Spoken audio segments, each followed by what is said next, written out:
No song this week. No video this week. Usually there is. But instead I've got this microphone. That's for somebody. How many people already know this? I did give you warning 2 weeks ago, but you probably forgot. Kris, can I bother you for a second? Kris Reed, to the front of the room, please. Before we all move our chairs and we're all staring at you and I come to you in your fetal position. She hates me right now. I love you. Do you remember me bringing this up a week and a half ago at Arby's? No. I'm going to assume the answer is no. It's a passing comment. I don't think you agreed to it.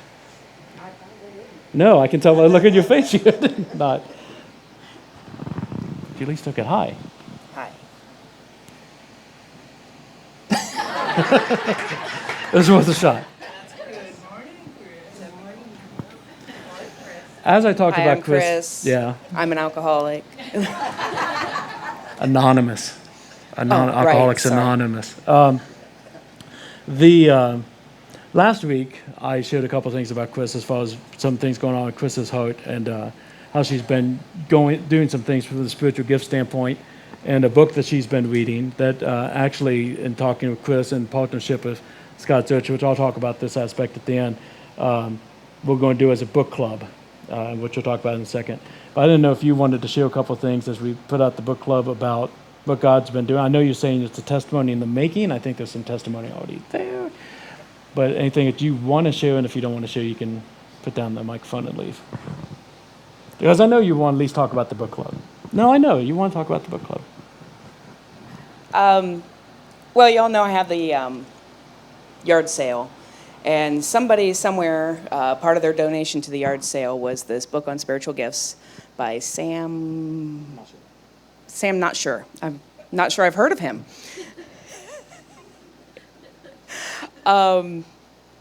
Anyway, when I was packing up the stuff that didn't sell to be redonated to the local organizations as per what they're begging for, I came across it and decided that I was going to hang on to it and give it a read.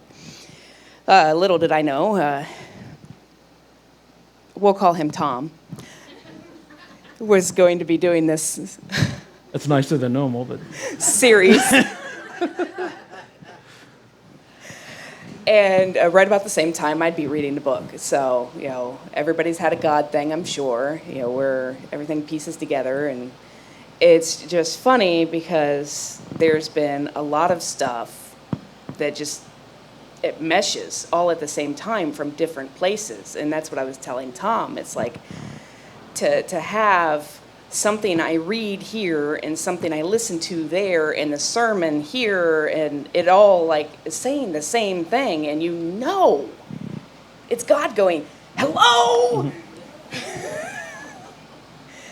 And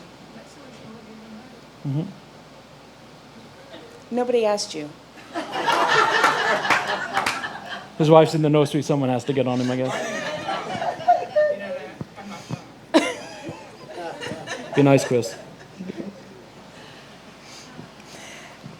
Anyway, so anybody who knows me or has known me for any amount of time knows that self-esteem is never there. Self-worth doesn't exist. All that fun stuff that we waller in as teenagers and some of us never outgrow.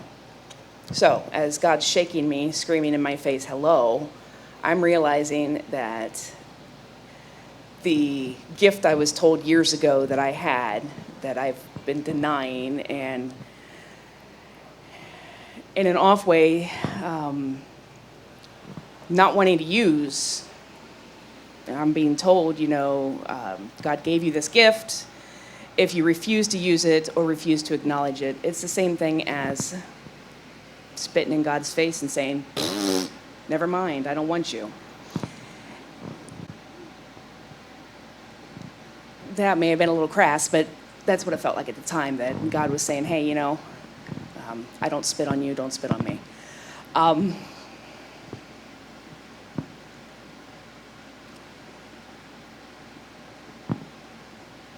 So one of the gifts that that I didn't like, that I wasn't sure was even a gift because it wasn't speaking in tongues or music or any of the ones that, people are a real blessing and help out at church. It's service or helps. And I was like, oh, goody. God gifted me with the ability to clean toilets.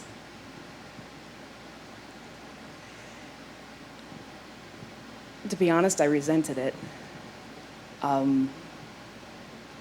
Felt like, oh, he loves me so much, he wants me to be a slave.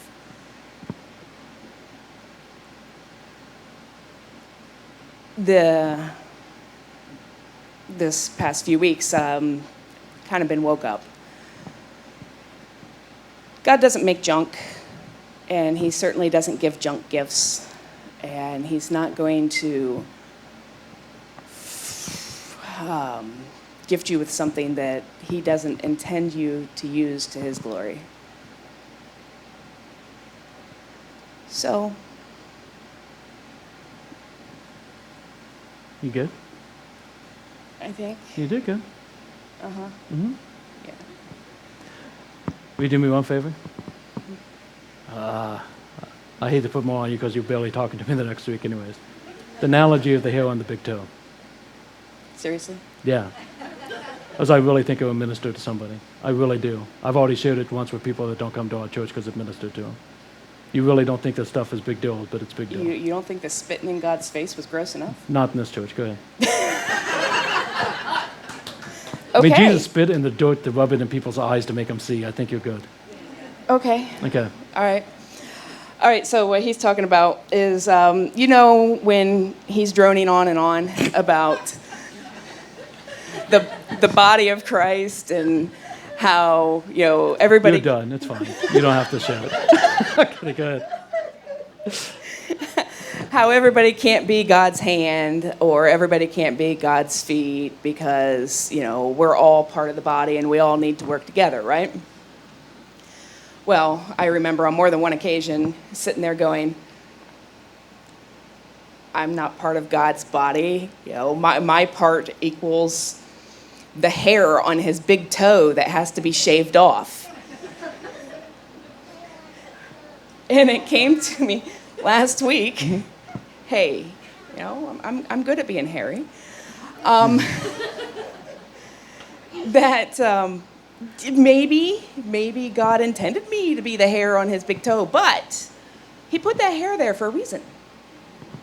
Whether it was to keep the toe warm or to teach somebody to shave difficult areas. There's a reason for that hair on that big toe. And we don't have to understand what it is. We just need to understand that he's got it under control and to trust in him. Good done.